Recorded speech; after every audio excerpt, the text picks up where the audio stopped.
Modern homeo স্টোনসের সামনে একটা stone আছে, স্টোনও লেখা আছে সিলেট, সিলেট লেখা আছে এখানের মধ্যে, সিলেট SY। একটি ভূখণ্ড, একটি গণভোট, একটি বিশ্বাসঘাতকতা, আর তার ফল আজকের করিমগঞ্জ। এটি শুধু একটি জায়গা নয়, এটি ইতিহাসের এক ভয়ঙ্কর ষড়যন্ত্রের শিকার হওয়া একটি ভূখণ্ড, যা বাংলাদেশের অংশ হওয়ার কথা ছিল, কিন্তু আজ তা ভারতের দখলে। কেন, কিভাবে ঘটল এই ষড়যন্ত্র? কিভাবে করিমগঞ্জের মানুষ বাংলাদেশের ভূখণ্ডে ফেরার জন্য আন্দোলন করছে? গণভোটের রায় উপেক্ষা করার সাহসী বা কারা দিল? করিমগঞ্জের গুরুত্ব শুধু তার ভূগোলের জন্য নয়, বরং এর প্রাকৃতিক সম্পদের কারণেও। বাংলাদেশের সিলেট যেমন তেল ও গ্যাসে সমৃদ্ধ, তেমনি করিমগঞ্জ। আজকের ভারতের সবচেয়ে বড় গ্যাস ক্ষেত্র রয়েছে এই করিমগঞ্জেই, অথচ এই অঞ্চল গণভোটে বাংলাদেশে থাকার পক্ষে রায় দিয়েছিল।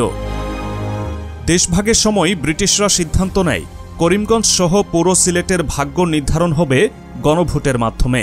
জনগণ নিজেরাই ঠিক করবে তারা থাকবে পাকিস্তানের অর্থাৎ বর্তমান বাংলাদেশের হয়ে নাকি ভারতের অন্তর্ভুক্ত হবে।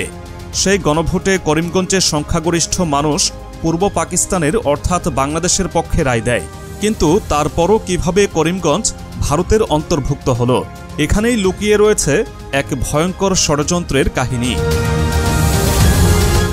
করিমগঞ্জের সংস্কৃতি, ভাষা, ইতিহাস সবকিছুই সিলেটের সঙ্গে গভীরভাবে যুক্ত। এখানকার মানুষেরা সিলেটি ভাষায় কথা বলে, খাদ্যাভ্যাস থেকে শুরু করে প্রতিটি জীবনধারা সিলেটের মতোই। তাহলে কেন এটি আসামের অংশ হল? 1874 সালে ব্রিটিশ সরকার আসাম রাজ্য গঠন করে এবং কৌশলে সিলেটকে এই আসামের অন্তর্ভুক্ত করে দেয়। কারণ আসাম ছিল তুলনামূলক অনুন্নত, আর সিলেট ছিল শিল্প ও শিক্ষায় এগিয়ে। ব্রিটিশরা চেয়েছিল সিলেটকে অন্তর্ভুক্ত করে আসামকে সমৃদ্ধ করতে। সেই ষড়যন্ত্রের ধারাবাহিকতায় করিমগঞ্জ পড়ে যায় এই চক্রান্তের শিকার।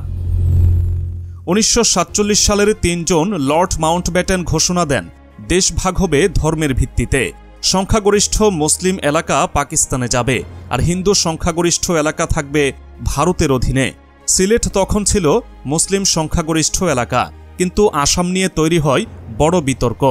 তাই ব্রিটিশ সরকার ঘোষণা দেয় গণভোট হবে, জনগণ ঠিক করবে তারা ভারতের অংশ হবে নাকি পূর্ব পাকিস্তানের অর্থাৎ বর্তমান বাংলাদেশের। সেই ভোট অনুষ্ঠিত হয় 1947 সালের 6 ও 7 জুলাই। ব্যালট পেপারে দুটি প্রতীক রাখা হয়, কুড়াল আর কুড়েঘর। কুড়াল মার্কা মানে পূর্ব পাকিস্তানের সঙ্গে অন্তর্ভুক্তি, আর কুড়েঘর মানে ভারতের সঙ্গে থাকা। পুরো সিলেট অঞ্চলে ভোটার ছিল 5,46,815 জন। 77% ভোটার ভোট দেয় এবং 56.56% মানুষ কুড়াল মার্কায় ভোট দিয়ে পূর্ব পাকিস্তানের অংশ হতে চায়। গণভোটের রায় ছিল পরিষ্কার, করিমগঞ্জ সহ পুরো সিলেট পূর্ব পাকিস্তানের অংশ হবে। কিন্তু এরপরই শুরু হয় ষড়যন্ত্র। গণভোটে জয় নিশ্চিত হলেও সীমানা নির্ধারণের দায়িত্ব পড়ে ব্রিটিশ আইনজীবী স্যার সিরিল রেডক্লিফের হাতে। তিনি এই অঞ্চলের সম্পর্কে কিছুই জানতেন না, অথচ তাকে দায়িত্ব দেওয়া হয় ভারত পাকিস্তান সীমান্ত নির্ধারণের। তার এই সিদ্ধান্তই চিরতরে বদলে দেয় করিমগঞ্জের ভাগ্য। রেডক্লিফ যখন 12 আগস্ট তার সীমান্ত রেখা চূড়ান্ত করেন, তখন সবার চোখ কপালে ওঠে। কারণ করিমগঞ্জ সহ সিলেটের প্রায় 4টি থানা ভারতের অন্তর্ভুক্ত দেখানো হয়, অথচ গণভোটের ফলাফলে এইসব এলাকা বাংলাদেশের অংশ হওয়ার কথা ছিল। তাহলে করিমগঞ্জ কিভাবে ভারতের অন্তর্ভুক্ত হল? অনেক ঐতিহাসিক মনে করেন এটি ছিল ভারতের সঙ্গে রেডক্লিফের গোপন সমঝোতা। কারণ করিমগঞ্জের বিশাল গ্যাস ক্ষেত্র ভারত কিছুতেই হাতছাড়া করতে চাইছিল না। তাই শেষ মুহূর্তে রেডক্লিফ লাইন পরিবর্তন করে করিমগঞ্জকে ভারতের অন্তর্ভুক্ত করা হয়। এর বিরুদ্ধে প্রতিবাদ করেছিল তৎকালীন পূর্ব পাকিস্তানের নেতারা। করিমগঞ্জের এসডিপিও এম.এ. হক করিমগঞ্জকে পাকিস্তানের অংশ হিসেবে ধরে রেখেছিলেন 1 সপ্তাহ। প্রতিদিন তিনি পাকিস্তানের পতাকা উত্তোলন করতেন।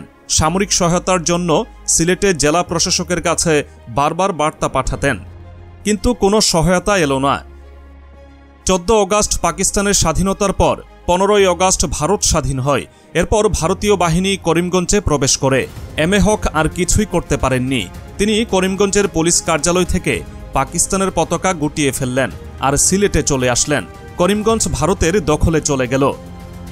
এখনও প্রশ্ন থেকে যায়, সেই সময় কেন সিলেটে জেলা প্রশাসন করিমগঞ্জকে রক্ষার জন্য কোনো বাহিনী পাঠায়নি? কেন এম.এ. হকের বার্তায় কোনো প্রতিক্রিয়া দেখানো হয়নি? এই প্রশ্নের উত্তর আজও অজানা। এরপর করিমগঞ্জের মানুষের ভাগ্য বদলে যায়। ভারত এই অঞ্চলের গ্যাস সম্পদ কাজে লাগিয়ে নিজেদের সবচেয়ে বড় গ্যাস ক্ষেত্র গড়ে তোলে, অথচ করিমগঞ্জের জনগণ ন্যূনতম সুবিধাও পায় না। মুসলিম সংখ্যাগরিষ্ঠ করিমগঞ্জের মানুষকে আজ ভারতের নাগরিক সুবিধা থেকে বঞ্চিত করা হচ্ছে। ভারতের বর্তমান সরকার করিমগঞ্জের নাম পরিবর্তন করে রেখেছে শ্রীভূমি। সেখানে মুসলমানদের বাংলাদেশি অনুপ্রবেশকারী হিসেবে চিহ্নিত করা হচ্ছে। আসামের মুখ্যমন্ত্রী হিমন্ত বিশ্ব শর্মা পর্যন্ত প্রকাশ্যে বলছেন করিমগঞ্জের মুসলিমরা আসলে বাংলাদেশ থেকে আসা অনুপ্রবেশকারী, অথচ তারা হাজার বছর ধরে এখানেই আছে। এই পরিস্থিতিতে করিমগঞ্জের মানুষ কি করবে? তারা কি ভারতের দমন নীতি মেনে নেবে, নাকি আবার বাংলাদেশের ভূখণ্ডে ফেরার লড়াই শুরু করবে? এম.এ. হকের সেই চরম লড়াই, করিমগঞ্জের মানুষের আকুতি, গণভোটে বাংলাদেশপন্থী রায় সবই যেন এক ঝটকায় মুছে দিল ভারতের রাজনৈতিক ষড়যন্ত্র।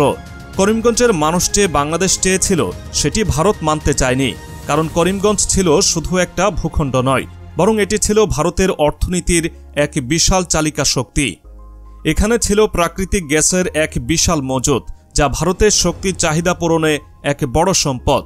ভারতের তখনকার সরকার জানত করিমগঞ্জ হাতছাড়া হলে তাদের অর্থনৈতিক ও কৌশলগত অবস্থান দুর্বল হয়ে পড়বে। তাই রাতারাতি রেডক্লিফের মাধ্যমে মানচিত্র বদলে দেয়া হলো, আর করিমগঞ্জের ভাগ্য চিরতরে বদলে গেল। 1947 সালের অগাস্টের সেই কালো রাতে করিমগঞ্জের মানুষ ঘুমাতে গিয়েছিল পাকিস্তানের স্বপ্ন নিয়ে, কিন্তু সকালে জেগে দেখল তারা ভারতীয় ভূখণ্ডে পরিণত হয়েছে। এই বিশ্বাসঘাতকতার বিরুদ্ধে করিমগঞ্জের মুসলিম জনগোষ্ঠী তীব্র প্রতিবাদ করলেও ভারতীয় সৈন্যরা কঠোর দমন নীতি চালায়।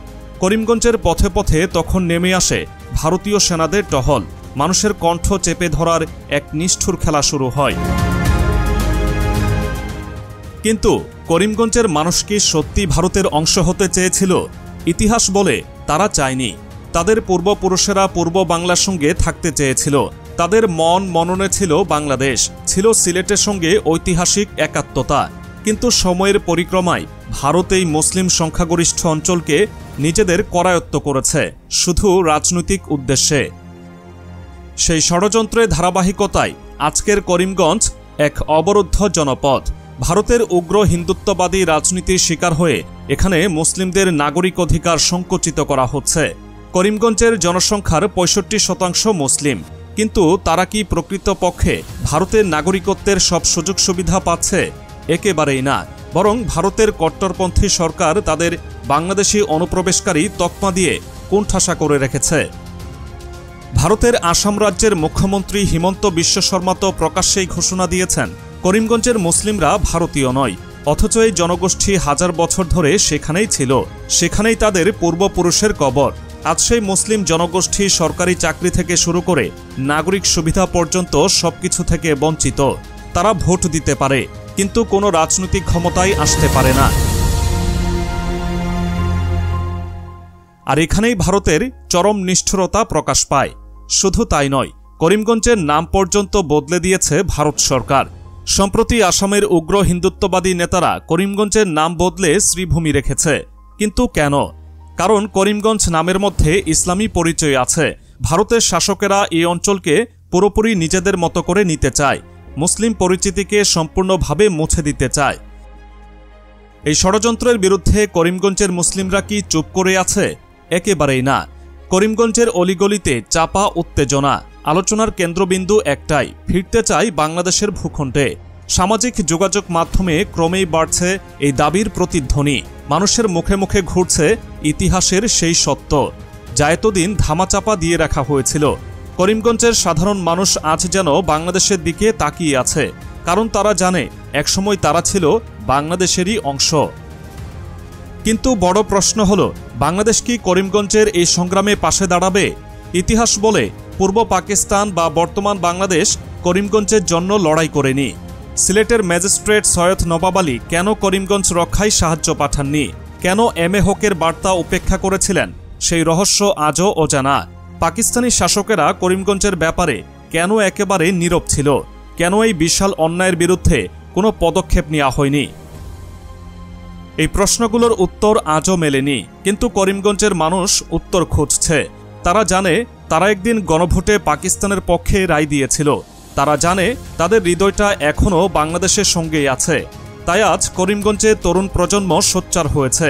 তারা যেন রাস্তায় নামতে চাইছে, তারা যেন বলতে চাইছে আমাদের আত্মপরিচয় বদলে দেওয়া হয়েছে। আমরা ভারতের নই, আমরা বাংলাদেশের। করিমগঞ্জের আন্দোলন আজ শুধু করিমগঞ্জের মানুষদের মধ্যে সীমাবদ্ধ নেই, এটি ছড়িয়ে পড়েছে সিলেটেও।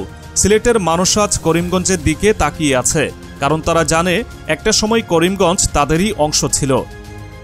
বাংলাদেশ কি করিমগঞ্জের এই ডাকে সাড়া দেবে? বাংলাদেশের সরকার কি করিমগঞ্জের পক্ষে আন্তর্জাতিক মহলে আওয়াজ তুলবে? করিমগঞ্জের প্রাকৃতিক সম্পদ একদিন বাংলাদেশকে শক্তিশালী করতে পারত, কিন্তু ভারত এটি কেড়ে নিয়েছে। তাই করিমগঞ্জের মানুষ প্রকাশ্যে নয়, কিন্তু মনে মনে হয়তো বলছে আমরা ফিরতে চাই বাংলাদেশে।